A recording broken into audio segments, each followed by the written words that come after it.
Hi, it's Mitch from Pickdawgz.com here with the free pick in the Texas A&M versus DePaul college basketball matchup on Wednesday, December 6, 2023. Of course, here we do tons of free picks every single day. You do as many free picks as we do, you're going to like some more than others. Those are the ones we put under the Premium Picks tab. You can use the code PICK for 15% off.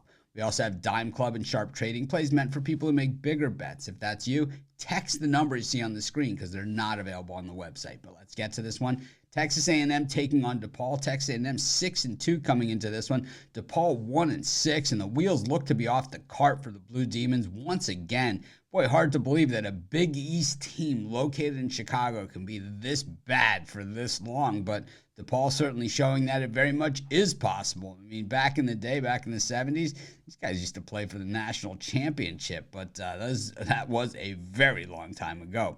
Meanwhile, Texas A&M, 2-0 at home this season. Buzz Williams' team really not shy about scheduling this season as they have played some of the bigger and tougher teams, really anywhere, any place type thing. Meanwhile, DePaul, they've played a lot of the bigger names out there too. They just haven't had a lot of success against them, losing to South Carolina, losing to San Francisco, really losing badly at San Francisco, losing to Iowa State by 19 in a game they were getting 14.5 points. So a very similar situation to this one where they're getting even more points. And of course, losing to Long Beach State, same team that beat Michigan. So not as much shame in that one as it looks like on paper. The loss to PFW 82-74. Let's just, call it what it is.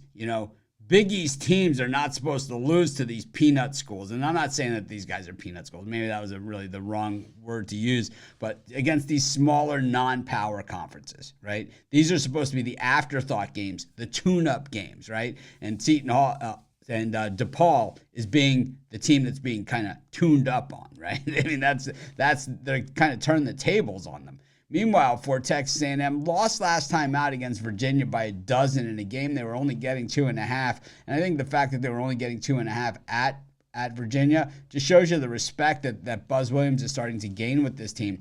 We did see them beat Iowa State pretty good, 73-69, covering the spread in that game. But against Florida Atlantic, they just never had a chance. And while the final score was only a 7-point differential, they gave up 96 points to the Owls, scoring 89 of their own. But I have to say, that game was not even as close as those 7 points. They were getting absolutely thrashed the bulk of the way. They had beaten Penn State, and of course that early season win in Columbus against Ohio State is going to go a long way on the Aggies tournament resume. Buzz Williams just seems to have Texas A&M playing right, and I think they're going to get better as the season goes along. They're playing well on the defensive side of things, and offensively, they're playing well as well. They're just not hitting their threes all that well, but against a good level of competition. Not hitting those threes, is that going to cost them laying this big number? Well, DePaul's an absolute cream puff right now. And until they show me something better, I'm going to have to lay the points with the Aggies, and that's going to be my free pick. Of course, while you're doing your picks, put your bets in. So use their free betting tools at sportschatplace.com. They're 100% free. They're going to put you on the most favorable bets on the board today.